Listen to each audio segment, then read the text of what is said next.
Welcome to those of you who have already joined in.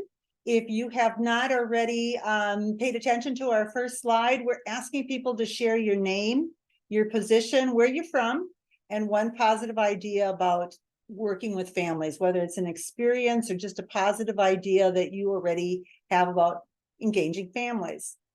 We're going to begin our presentation in about a minute and a half.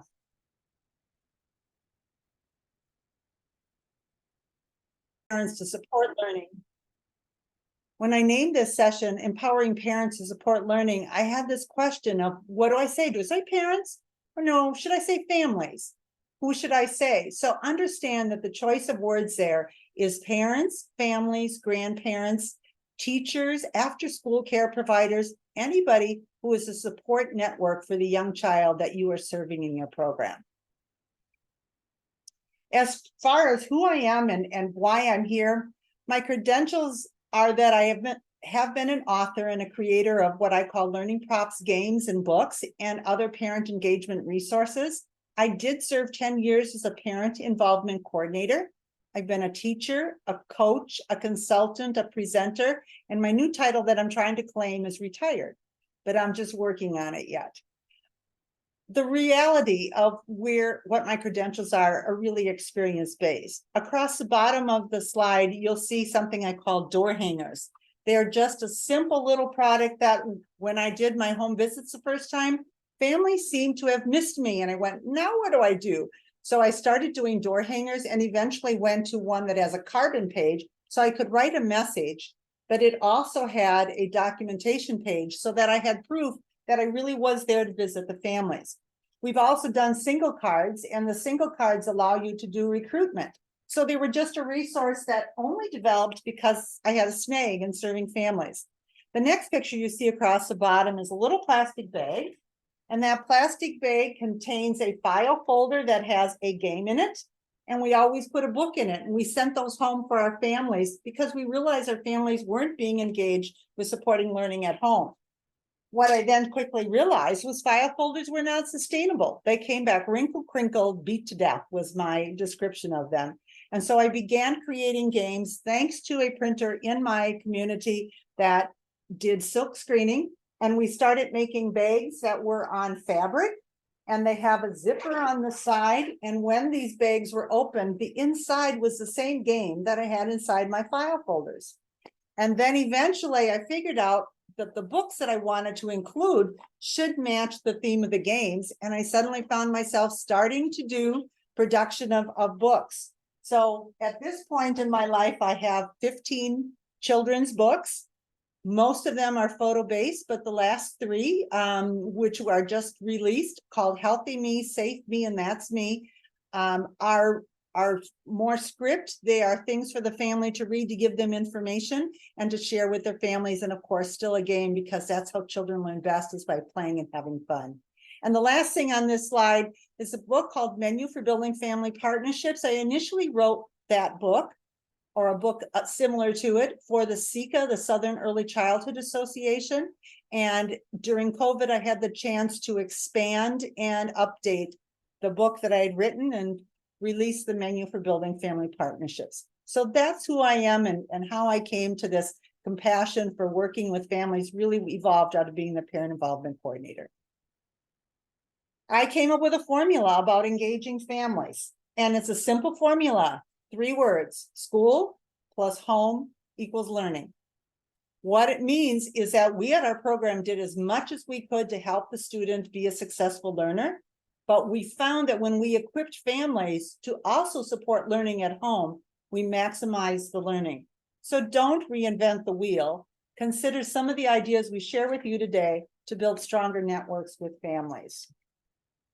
We have done other webinars. This is a list of the webinars that we have done. Vicki can give you that list of webinars as well, and she will be the person to reach out to if you would like to see any of these other webinars. They're all about 1 hour long, and you can see the topics that we've already offered. This session is being recorded, so people who were not able to make it during this time frame will have an opportunity to see it. But it might also be something helpful for those of you who are doing some staff development. If you wanted to visit this webinar again and pick out certain bits of information to share to your staff, we would be most honored that we're supporting the work, important work that you're doing with families. So my challenge for you during this hour presentation is that you will take away 3 different ideas or thoughts to share to empower families to support learning. The lower left slide on your first page of your handout has this very same frame, so you can jot it there. Again, if you've just joined and you don't know what we're talking about with the handouts, let Vicki know that you did not receive them, and she can send you the link that you need in order to utilize those. There's 2 words on the bottom right of this slide: intentional and purposeful. We don't get family engagement unless we are intentional in working with families and we make that our purpose and focus to be able to do that. I know you have many other things on your plate, but it's really critical that we are purposeful and intentional. An administrator that I work with had a reflection about families. She would tell her staff, every day, parents are sending us their best child. When children walk into your program this week, think about that. Parents sent me their best student this morning. So the big question, what do families need to be empowered to support learning? It's a loaded question because there is no one answer. It's a very mixed answer. It depends upon the grade level you're working with. I'm going to share a lot of examples from early learning because that's where I spent many of my years. But this same ideas pertain to all grade levels, whether you're talking about preschool or elementary, or you're talking about high school. Families are needed. What do they need? They need an invitation. They need to know that you are looking to them for their support. Every family brings strengths to what we are doing of educating their children. Look for those strengths. So give them an invitation. Let them know they're valued and trusted and respected. It's accepting them. It's not about fixing them. It's about working with them. Usually we say 4-letter words are dangerous words. Well, with is a 4-letter word, but it's a very positive word. Write that on your handout in great big letters, with, because it's not what we do alone, but what we do together that impacts learning. And I need to let you know that sometimes when you ask parents for input, you might not get what you had in mind. An example of that is that t-shirt that you see there. That t-shirt that you see says RIF, R-I-F, reading is fundamental. So here's my little t-shirt. We had a program that was called Family of Readers through the RIF program. And we were able to get extra funds to be able to reach out and incorporate and include families in promoting family reading. We had this meeting and my job was to take notes. And in the process of taking notes, my director is leading the discussion. And they hit upon this idea that we could do t-shirts for each of the children in our program. We have 350 children in the program. And it would be my role to get those 350 shirts done and all the other steps that went with it. So I was trying to give her the go ahead, get another idea kind of motions. And she did not pick up on that. So we did 350 shirts. Do you see that star that's on there? It was this really sticky, heavy paint.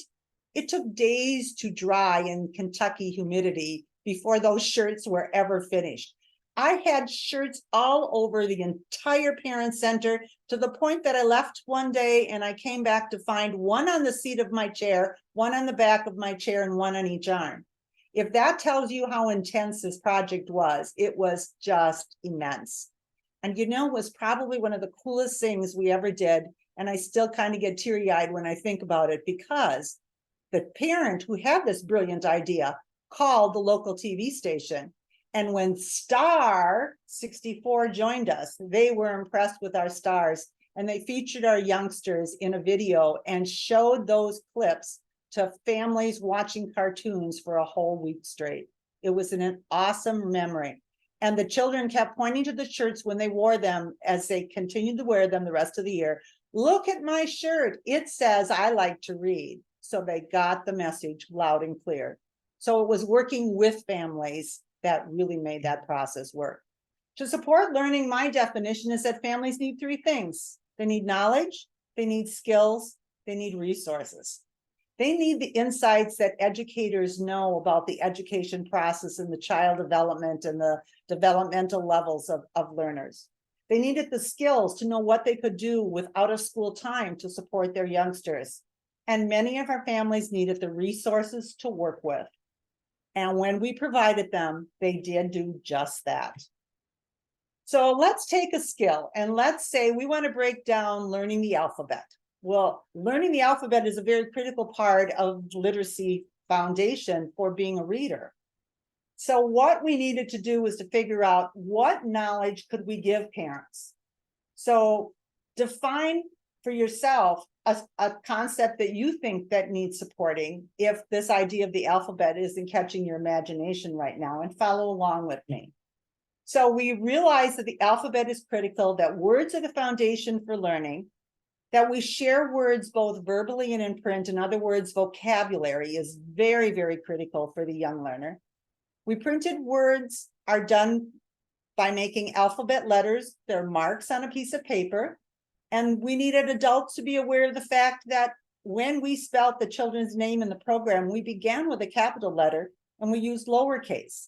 Of course, the reading idea is much deeper than that, but those were just a few that kind of popped up in my imagination.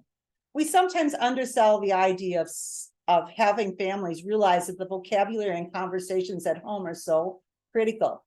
There was an assessment being given to children that were in preschool, and one of them was to measure whether children knew the letter V. V is not an easy word to find in our language. We don't have many V things that are daily experiences to children. So this test had picked to ask children to identify a vase. Well, the question is where do you put flowers? Our youngsters gave their answers. Their answers were things like, well, in a glass, in a jar, in a bottle, but not any of them knew the word vase. So break down the skill. How does your program approach letter learning? Even if you are the parent involvement coordinator, you need to know what your classrooms are doing. The alphabet has capital and lowercase letters. Are they taught at the same time or are they taught individually? What letters are done in what order? It's not A to Z for most classrooms. They have a different approach for how they approach the letters. What are the letters that a child needs to know the sound? So let's say, for example, the teacher talks about this is the letter B, ba, bat. What if the word bat isn't something that parents think of and they say ball? The child will say, no, that's wrong. It's not that. And the parent needs to know what those words are that are the reference words for the child to recognize the letters and their sounds. Break down the alphabet using resources. Learning results from experiences. Books are a wonderful resource to have, and many of your homes do have those, but there's many other places to look for letters. So for example, you want children to look for the letter S because you talked about the letter S in school today. So on the way home, you ask them, look for letters to find on your way home. Look for the letter S.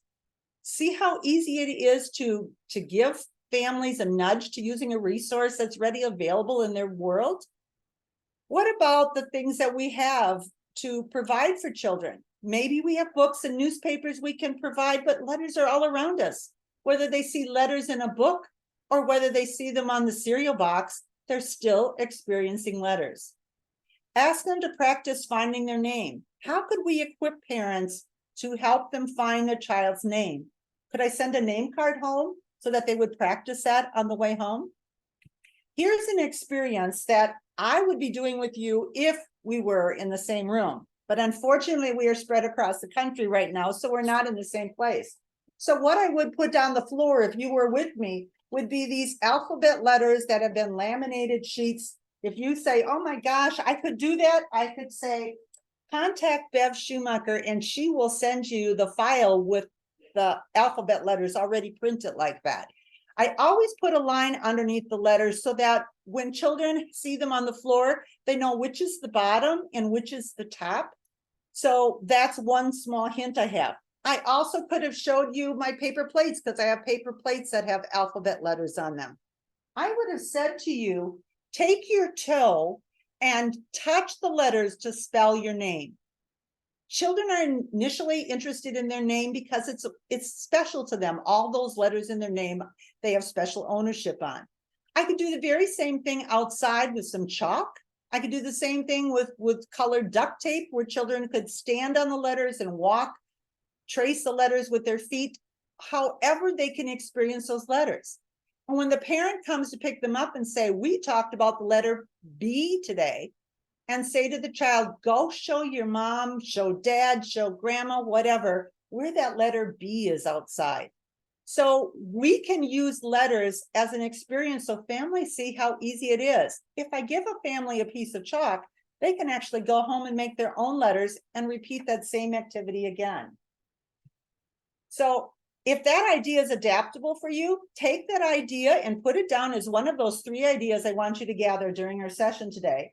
But if it's not one of those ideas, think about what is a concept that you are teaching and how could you give families a very, very quick experience like spelling your name with your toe on letters scattered around. What's something simple like that that you could do that could impact what they do when they get home?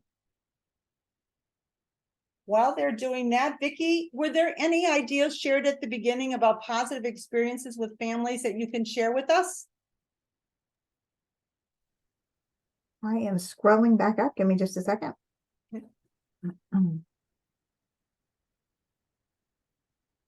The request was for you to share a positive experience or an idea about working with families. We do not have any suggestions other than it's really important for a child's growth and foundation. Yeah. Let's see, and I don't see any other suggestions that we have at this time. Okay. Well, take a moment and answer this question. I'm going to go ahead and start moving forward. And at a few minutes down, we will have Vicki share the kinds of ideas that you think could extend this idea to the work that you're doing. So please, please share your great ideas. And I will summarize those ideas at the end of the webinar, and I will share them out to you so you can hear great ideas that are working in other places. So family engagement. Tricky thing about family engagement is there's no measurement for what engagement values are. If I wanted to lose weight, I could tell you exactly what my weight is. And I could tell you when I lost weight, how many pounds I lost, especially if that number was greater than 5. So we pay attention to numbers that matter. So we have to figure out, how are we going to measure family engagement? It might be measuring the number of parents who return an assignment with a signed signature. It might be how many family members attend an event that you have at school. So figure out some way to do it, because then you have power to say, our engagement is stronger, our engagement needs more attention.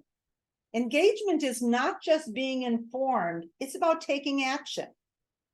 Even families who do not enter your program can still be very impactful for helping their students advance learning by helping them at home.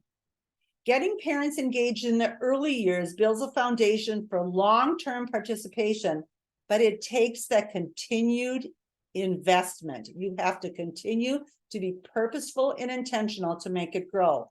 You certainly can start engagement at any level, but it is easier when children are younger because parents are so in tune with their youngster and connected for all their needs.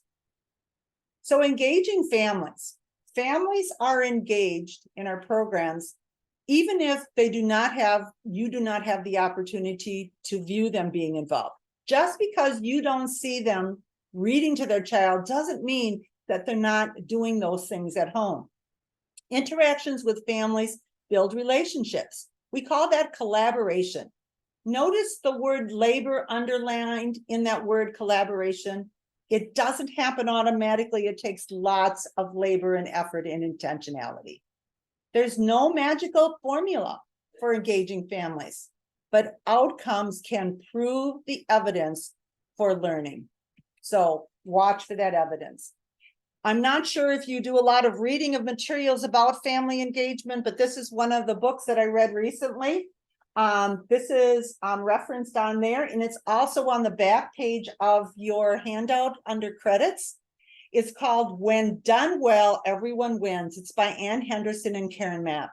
These two ladies have had a phenomenal career in the field of family engagement and have done tremendous amounts of research and training in order to change how much engagement and how we view working with families. The most important statement that they can possibly make is based on research. Read those 4 lines. When schools welcome families as partners, they develop a more inclusive, trusting, and collaborative culture across the board. As a result, children enjoy school and do better in class. Families gain confidence, share important information with teachers. There are many other books that those two wonderful authors have written, and I left you a list there. They are really great resources if you are looking to expand. What's neat about this book is it gives some foundation information to begin with in the front, but then it compiles research studies that again prove the evidence of the positive effect of engaging families. A parent or a family that is not engaged could just be a family that has not been invited. It might be a family that doesn't know what to do. No learning standards. Families need to know this is expected of 3rd graders. This is something your 6th grader will be doing this year that's part of their curriculum and assessment test. Parents that do not have role models to follow don't know some of the things that can be done to support learning. Families may have a limited amount of time in their life. It could be they are a separated family. It could be that there are dual jobs. Families are under a lot of stress in our culture. Homes that might have limited resources to work with. But as I just showed you, we can do something very simple with chalk, or we can do something with a cereal box. There are many families that are facing life issues. Stress can be paralyzing, so understand where some of your families are coming from. If you've ever heard me present before, you've already heard this. And if you have not heard me before and you hear me in the future, I promise I'll say the same thing. The question is, parents or partners, what is the difference? You can use the same letters to spell the word partners as you do to spell parents. The problem is partners needs one more letter R. So what's the difference between a parent and partner? You are the difference. Working with families is about building relationships. There's the letter R. We could also say it's about resources as well. So who is a partner? A partner is a pair of people engaged together in the same activity.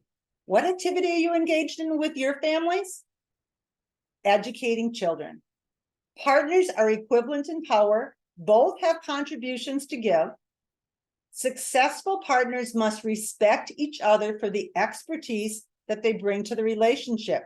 You may have an education knowledge, but parents and families know their child best.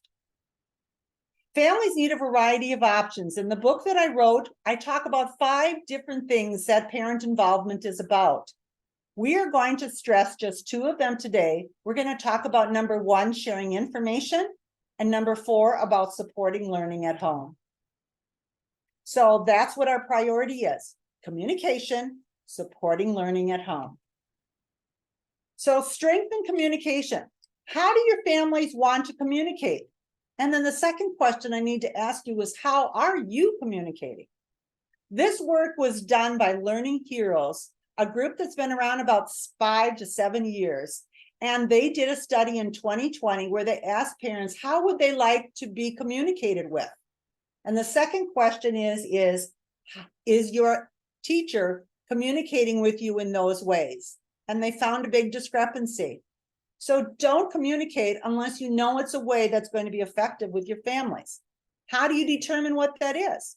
You do a communication survey. Some of you have just kicked off the year. It's a great time to do a research study. to kind of gather information. Otherwise, you can do this at any time during the year, and I would suggest you do it more than once. Do it several times during the year, especially after holidays, etc., when things often change for families. So find out from them what they would like for you to do to communicate. This was a list of suggestions that Learning Heroes found families wanted information for it. They asked parents, what kind of information would be helpful to you to support learning at home?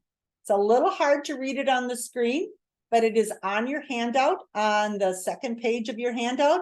So if you would look for that list, what I'm going to ask you to do is to read this list to yourself, put a plus by those that you already do, put a check mark by those that are something you could do. I'm going to go silent for a whole minute so that you do that. So go.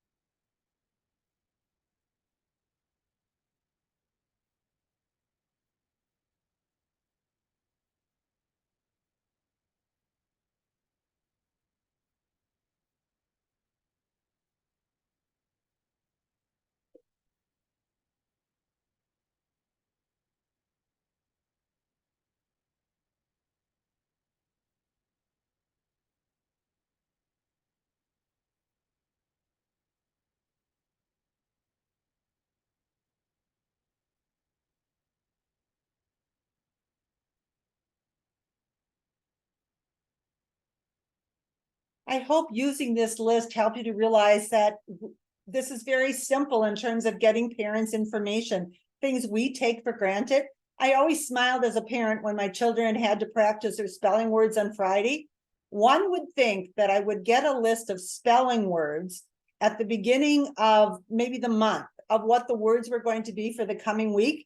And reasoning says, yes, I should have made a copy or written the words down when they brought it home at the beginning of the week to do some activities. But here I would find myself on Friday going, oh no, they have spelling words. What are they? And have to look for them. So think about things as simple as that can help families to work with their youngsters. I asked you at the beginning to find 3 ideas of ideas you can take back to implement. One of these ideas on here, or several of them, would be great things for you to add to your list of things to do. Research from Learning Heroes found one other thing. This is the third thing I'm sharing from Learning Heroes. And again, Learning Heroes is a great research group. You will find their reference on the credits on the back page of your handouts. They found that 9 in 10 parents believe that their child is at or above grade level in math and reading. Yet performances says otherwise. Find out what the at grade level rate is in your district, in your program, and see where you rate. The national average is closer to about 50% of the children are at grade level, and in many places lower than that. Good communication is 2 ways. It's about giving information, but it's also about getting information back. A second quote here is, we have 2 ears and 1 mouth, and we would be wise to use them in that proportion. In other words, listen more, talk less. This is a strategy of 6 different practices that I have found that have been effective in working with families. So one of them is dishing out a caring statement. Whether you're doing a quick conversation with a parent at parent conferences, whether it's a phone call to parents, always begin with a caring statement. I love having your student in my class. I enjoy the smile your child brings to my classroom every day that they walk in. Give them a positive and encouragement. Secondly, then give them that you have a concern. So that can be secondary to the first thing. The next one, it says sharing our learning day. The first time I did that one, I did one that said, we're having a test tomorrow. But what I learned to do was to take Post-it notes and ask the students questions and say, what did we learn today? What's something you remember doing in the class? And they would tell me what they learned. We could write it down. They could write it down. They could draw a picture. I could add a caption to their picture. But I have the opportunity for children to tell me what they learned today. And then I can have that copied, and every parent, as they come in, can get a list of what some of the things were that we shared during the day, or things that they learned during the day. There's just a really quick way to do it. Now, if you do it with one group of children, make sure the next day you do it with another group of children, so that a parent sees what their child said, not just what other people's children say. Very important to be all inclusive of everyone. The next frame, the 3 fingers, share the information 3 different times and in 3 different ways. Send it in your newsletter, great, but also put it together in signage. Have the child make a personal invitation to something. Any information you send home needs to be shared more than one time. The next one talks about using wonderful Post-it notes. Best thing, especially for older teachers like me. But after an issue has been raised and addressed, make sure you follow up. There are Post-it notes all over the front of my keyboard here, because these are things that I started, but I didn't get finished yet, so I need to follow up. Just a quick reminder that we do it, and when we are done, we throw the note away. But when a parent comes in with an issue, they need to be heard. And once they are heard, then you have to make sure that what solution you arrived at is working out for everybody. Pictures are worth 1,000 words. We can send narratives home about in our newsletters, but if we send a picture, it just says so much more. And we can put a short caption underneath it, and it's very, very effective for sharing information. So think about how you share them. And the next one is what I call a communication sandwich. You begin with a positive comment. Just like I said, I'm glad when your child walks in the door every morning with their smile. But then you share what the issue is. That's the filling of the sandwich. And then you give them an affirmation. When we work together, we're going to solve this. When we work together, we will help them to achieve this. Some simple strategies. And again, if any of those sound worthwhile, put them on your list of things to take away. So what communication ideas can you take back? What has been effective for you in things that you have done if you would rather share a positive? So you need to share those. So in a few minutes, I can say to Vicki, okay, Vicki, share the ideas back. So while you're writing down, Vicki, do you have 3 ideas of how people are going to take the alphabet idea back, or other concepts they were going to introduce? Did you get some chats? Well, I have a couple of ideas here. One from Kim Johnson. We learned about various cultures. And Sandra Martinez wrote body movement. And that is what we have right now in our chats. Okay. Well, they're asked again to do some chatting. So let's hope that they become chatty. Is that a good idea, Vicki? That's perfect. Okay, be chatty. Share your ideas. And I'm going to go ahead and share some further information. Empower families with knowledge. What knowledge looks like changes with the child's age, with their abilities. There is no one size fits all. What I'm suggesting for kindergarten might work in 1st grade, but it probably won't work for 8th graders or sophomores. So you have to realize that the knowledge has to change according to what that student's needs are. Share information that helps parents understand where their child is at and where support is needed. That big gap that Learning Heroes reported is because of the fact that parents didn't understand the testing. They look at a report card and say, great, my kid's doing great, they're getting B's. But just because they're getting B's and doing well in performing in the classroom doesn't mean that they're at base for learning levels. Share in small doses and repeat. Don't just give them the information once, repeat it over and over again. These are the expectations of sophomores. These are the expectations for your student as they apply for college. I like using maps. My husband laughs at me because I still like to hold a map in my hand. I can look at where I am and where I'm going and know the stops in between or the places in between. A map is not a one and done thing. We look at a map, we set it down. I can pick it up again 10 minutes later and assess where I have gone and how much advance I've made. So just like a map, give them information that they can see, that they can revisit, that will guide them in knowing. Empower them with skills. Accept that nurturing children is an acquired skill. Many families don't have those skills. So understand what we can do in order to help them. Ask parents to observe skills and the abilities that their youngster have. I'm going to show you an example of one that we did doing a home visit. We would go on the home visit and we would be talking about colors in the home visit, and the parents would say, oh, they know all of the colors. And yet I would lay these crayons down on the table and I would point to the child and to a crayon and say, what color is that? What color is this one? And families were like, oh.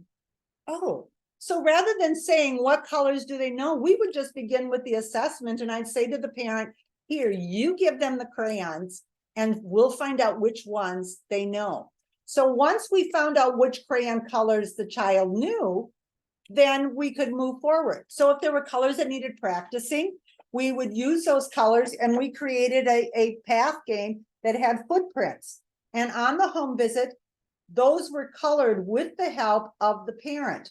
So they would color, I would color, and when we were done, we would play the game with a dice and filling in the answer key with the colors that they needed. If they knew all of their colors and this wasn't a need, we moved ahead to words. We put the words of the crayons down instead, because beginning to recognize words would be the next level once they had understood that entire concept.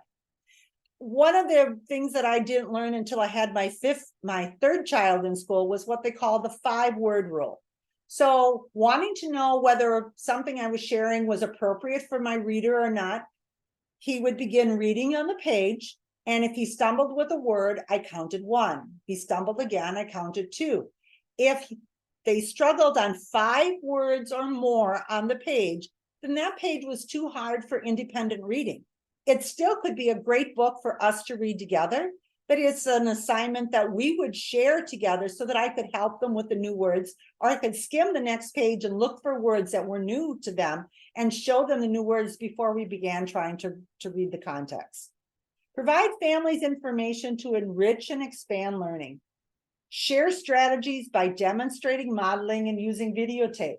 We have been struggling through the whole process of COVID, but one thing that teachers did take away during that time was that they could record something and share it to families, and families were very attentive to the information that were shared. Empower families with resources. When families have resources, they can take action. Recall my question, parents or partner, what's the difference? The difference is you are, and that R stood for relationships, and here it also stands for resources. One of the topics that has not been well addressed in resources that we've been trying to address, this is something Vicki and I are just having finished. She's now distributing materials, and I'm working towards, remember what I said at the beginning, retirement. So that's my goal. But one of the topics that comes up all the time is health. And families need to know, what are we talking about when we talk about children being healthy? Are we talking about just what they eat? Are we talking about exercise? Actually, we can talk about a whole variety of topics, about 19 of them. So what we did is we put a book together so there was information for families to read, to just have an idea of concepts to talk about in terms of good health, but we also gave them a game that the children could play. So if you can read any of the slides there, you followed these steps. You got a tissue, you blew your nose, you threw away the tissue, and then you washed your hands. Simple. We practice those kinds of things at school, but we want the homes to do it as well. So figure out how we can equip families so they can have conversations and experiences to build on the skills that we're doing. Another thing that we did on the materials that I created, I found this out when I created those very first file folders that became wrinkled, crinkled to death, that families wanted an activity to do, but they also responded to giving them what I called learning hints. Another section called more fun things to do, ways that teachers would call extension activities. and another one that said sharing our progress. So I had the parents assessing, do they know these things? Can you watch them and observe them to see if they're doing it? It may sound very, very simple, but picking up a pencil with your fingers instead of your fist makes a very big difference to a beginning writer. Just having parents realize that that pickup process is very important, that they hold it with their thumb and their two fingers and just rotate their wrist, is something families need to be told. Again, it's chat time. What is a skill or knowledge point that you would like your families to know? And while they're doing that, Vicki, did anybody share some good communication ideas or takeaway ideas? I have one here, and this was Kim again, and she said she uses a 3x3 method for her parent outreach, and it works wonderful. Yay, very good. Thank you, Kim, for sharing that. Now your assignment is there a skill or knowledge point you would like families to know? Think of something that you go, oh, why don't they know this? Something that makes you want them to pick up an idea or something that they need to do for you. I did a research project trying to find out what strategies are effective in engaging parents. And a third of the families gave in an open-ended question the response of, I'll do whatever the teacher asks me to do. Well, if the teacher's not asking, then there's a reason why the family's not doing. When we provided resources to families, they were more likely to do the activity. They spent more time doing the activity. They did the activity more often, and they involved more family members. So think about how you can do that outreach and give them resources to work with. One thing that we found, and I was working again at early learning level, and building that literacy foundation was so critical. It was the highest % of what we tried to accomplish in our program was that literacy foundation. I visited a preschool program. Actually, I was visiting a toddler classroom, and the teacher had outside of her room a bin of books. And I kind of watched this process. The children came out of the room at the end of the day. They picked a book up, they put it in a bag that was in the tote, and they rushed out the door.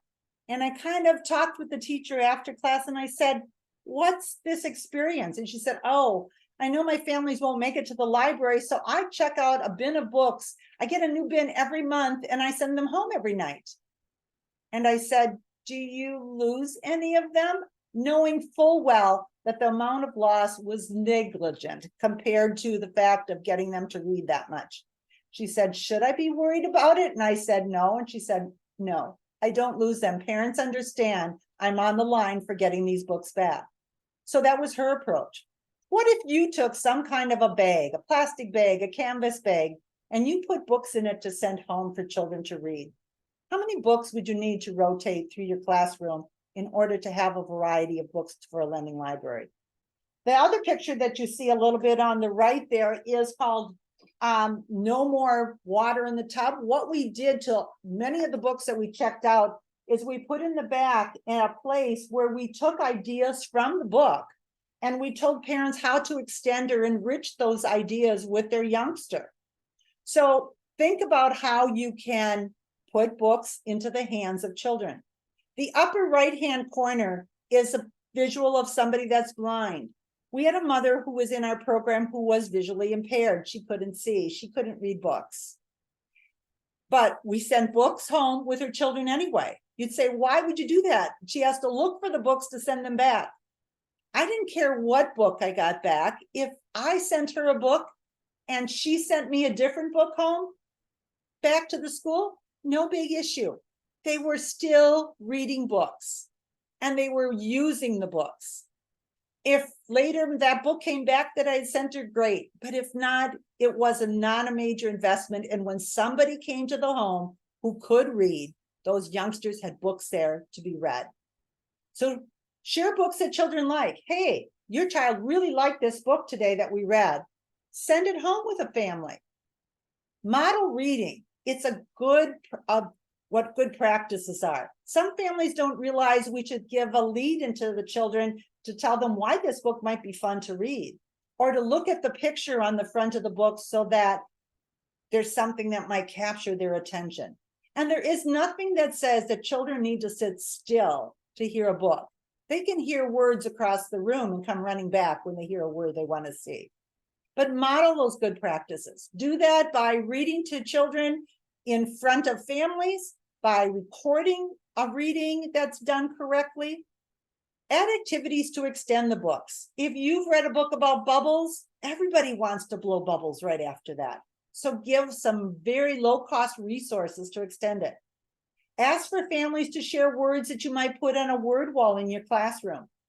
Ask families to create a reading log so you know how much they are reading. They don't particularly like to be checked up upon, but it does help to have them accountable. Or promote a reading campaign. We would do about a month-long reading campaign, and that made all the difference in the world to get families excited about reading, and then we could try a different kind of approach later. I had a really great administrator that I worked for, and she understood the value of family engagement, and she made phone calls and said, it's 8:30. It's time for your kids to go to bed. Have you had a chance to read together tonight? Families came into school the next day, and believe me, I heard about it. But I got a list from her later in that day, and I sent a thank you note to all the families who said, yes, we read today. And I gave them a new book that they could share with their youngster. And the families that had not read, I sent a book home, and I said, the director would like you to have a book so you could read together tonight. Simple campaigns, but made a difference. What about your public library? Do visit your public library. Great resources. Those of you with younger children, there's a program that many libraries host called 1,000 Books Before Kindergarten. If you're not familiar with it, oh, do find out about it. Some libraries put together a challenge of an activity a day on a calendar. We found that for our program, that was a little long. So maybe you would do that 1 month and see how it goes. But we gave ours a 2-week stretch of time that we would send an activity like this home. Or you can find out what other kinds of kits your library has to offer. You would not believe the resources beyond just books that public libraries now circulate. Chat time. How can you invite families to do learning experiences in your program? What can you do to make that invitation to them? And Vicki, I think that they were going to share an idea for us. Do you have some ideas from chats this time? I do. I have from Kristen, self-help skills for kindergartners, like opening a snack package, zipping coat, packing, or backpack, etc. We talk about parents, this is from Leticia, we talk about with parents about using their child's name. It's okay to use nicknames, but some children do not answer to those names. Thank you for sharing. Let me see what both of you, Kristen and Leticia. We also have working with 5 and 6-year-old and 7-year-olds and helping them tie their shoes. Talking about the importance of handwriting, giving parents a song to sing and information on the proper ways to wash hands. Of course, the reading libraries, Tony has them at her location. What a stellar group of answers. Fantastic chats. Again, I will summarize those and we will send those out so you get some of these great ideas. See, you guys are a wealth of ideas. I knew I had a wonderful group that was joining us today, Vicki. Invite families to talk and take conversation turns. This is true of young children. Matter of fact, they call it the 3 T's. Tune in, listen to what they're talking about, what they're interested in, talk about it, and take turns, bouncing them back and forth. You know, you think this is about early learning, and it is because vocabulary development is so important in early learning. But think about talking to your teenager. Hey, I heard about this. Let them talk back to you. Take turns back and forth discussing the ideas. Some ways to get those turns started is to do what I call conversation starters. Send a question home for the students to answer. And for older students, it can be a very short homework assignment. It could be something in history saying, ask your parents about the history they remember witnessing. You could tell them about topics that you had worked on that day so that they could talk about the topics. Or you could have a word or a question of the day for your classroom so that they could take those words home and elicit the conversation at home. When parents came into our program, we very often sent them home with a book because books are just such a wealth of ways to build vocabulary with our young learners. But I would say to them, here, open to any page of the book. Now, look at the pictures on this page and find a word you have not said today. And they would pick a picture of something and say, now your challenge is to go home and show your youngster that word and see if you can find other information or ways to talk about that subject. So conversation turns, very important. Power of games. The very first graduate class I took, I wanted to know how to use games to be review for the youngsters that I was teaching. Games are powerful learning or review experiences for children. Educators in your program use games all the time in their classroom. If you're not familiar what they look like, go into the classroom and you will find many different things that you could show parents to do. I'm not sure how many of you have the game Shutbox, but we've had more fun in our family practicing addition with Shutbox than any other way of encouraging addition and addition facts. You can do the same thing with the deck of cards. We did a workshop where we gave parents a deck of cards to take home. Was phenomenal successful in showing them how to sort, how to find things that are alike and different. And you can use more sophisticated type games that you can create, but most of those take a little bit more time to do. So reflect on how to implement a lending library or ways to share resources to families. Enter your ideas about what you already are doing. Are you using this approach of sending materials home, or things that you could share? And some of them may not be things that you get returned. They may be things that you send and you give to them and don't expect a return on, which is another very practical way to get them working, but without having to do the administrative piece of doing that. Enter those ideas into the chat. And Vicki, I'm going to keep going just because I want to make sure we get all the slides done. So empower families to do learning at home by sharing resources. Why do we do that? Because when I share resources, it gives power to them to use what I call a use, enjoy, learn opportunity that they otherwise might not have taken time to put together. Students are excited when they have the chance to use whatever item you're sending home. I've had parents tell me, oh my gosh, of course we have to use the games, because they walk in the door and they want to do it immediately. I've had people send me pictures of their children using the materials that we shared in their homes and that they were playing with. A combination of materials is always wise. Different children learn with different styles. So when I put together a kit, I try to be aware of what's something that's visually stimulating for the child to recognize. What can they do that's auditory, that's speaking, it's sharing, it's listening? What about some kind of a manipulative that we can put in there? Shared resources communicate that programs want families to support learning at home. It's a clear invitation. Hey, we're doing what we can. We need you to do what you can, and we're going to have a great, successful learner as a result. Loaned resources do come back, but I'll be honest, it does take some work to maintain them. Somebody has to follow up. So that's another reason why giveaways are sometimes a wonderful choice. Not all families are resource rich. I sat in the homes of my families. They didn't all have the resources to work with. These are the learning games that I developed over time. As I said, I started with fabric ones. I did them in English, but we also did them bilingual, Spanish, English. We went on to produce the books also in Arabic, English, and Chinese English. So we have a wide variety of sources for those that are doing second language learning. We started doing cardstock games. Vicki and I worked to get some of these redeveloped so that those could be more of a giveaway type thing. Empowering families all year round is a challenge. So from the very beginning of the year to the very end of the year, we've put together 2 games that could be either an invitation to children walking into kindergarten or preschool, or those leaving your kindergarten preschool program on to the next level. But we've put together an activity so that over the summer, our youngsters could practice skills. I actually was sitting with a principal, 3 principals to be exact, and they said, oh, we know what the early learning program needs to do. They need to make flashcards. And my developmentally appropriate practice went up in the air and went, no, we're not going to do flashcards.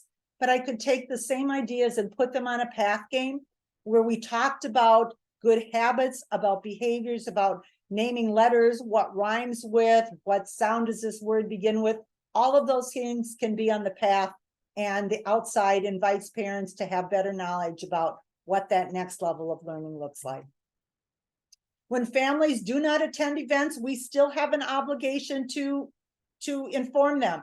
So this slide is on your handout. Take a look at that one, but explore more avenues to build relationships to families who don't come in. What's keeping them from coming in? Is it transportation? Is it feeling inadequate? Is it the time that you offer things? Every event needs a follow-up. So we should do two types of follow-ups. We should send a thank you saying, thank you for joining us, and remind them of the key ideas that were shared during that session. Or if we miss them, say, sorry, we missed you. Give them the takeaway ideas that you shared with the other families that did attend, and give them some resources to do the activities at home if you've done a make and take kind of experience. So key ideas: give them activities to do at home, give them supplies for a home experience, and if you don't get to do the face-to-face, try to record what you did to invite the families that were at the program to do it, so you can give them the video or the small clip of what you did during the session, so they would know how to use the materials you sent home. There are also great resources out there. Are some resources done by Harvard. Again, this is on your credits list, but they've come up with some sheets to give for 6-month-old, 9-month-olds, and they've gone up into the early elementary years. Another resource that Vicki and I have been working on, families do not come to, oh, I can't read the last line there. Oh, that's terrible when I can't read, my thing is in the way here. When families do not come to you, reach out and empower them. Sorry for my blurb there. But family activities for them to do. So we have one that's called Everyday Activities, and they are activity strips that we're inviting families to do activities with. And they then send them back to school, and we can make a chain, but we can record the kinds of everyday things that families can do that do make an impact on learning. And we also came up with a writing journal. So these are just some of the resources that we're doing so that we can provide a year-round type of resource to empower families to work with their children. Here's some of the new activities. The Healthy Me is there, but there's also one called Safe Me and one that's called That's Me, which was about social emotional growth. And we're back to the challenge that I gave you at the beginning. What are 3 ideas that you can take back to impact learning?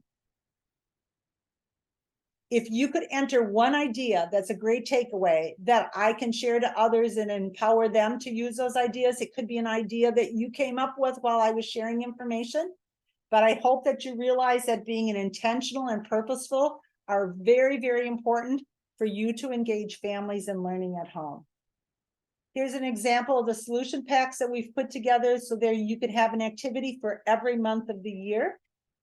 And here is the credits. Again, if you did not get the handouts, they are available. Vicki can make sure that you get them if you can't find it in the link that was sent to you beforehand. We will be sending you the link that you can share this recording with others that might be helpful. Are there any last minute questions out there, Vicki, from anyone? No questions. We have a couple of comments here, and let me just go through them really quick. We have Letitia. We have a literacy night that we invite parents and other family members to attend. We serve a lunch and invite community helpers to read, and our librarian comes and gives each child a book to take home. We have a night where parents come and read to their children and other children to have the children see the parents, engage, and have fun learning.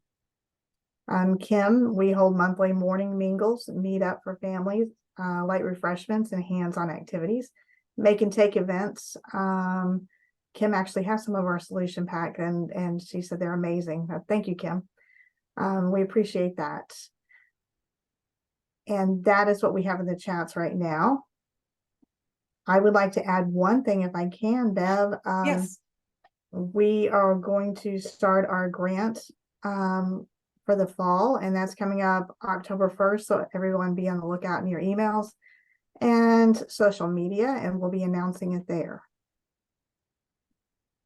And we do have one other comment that came in, Kristen Wilder.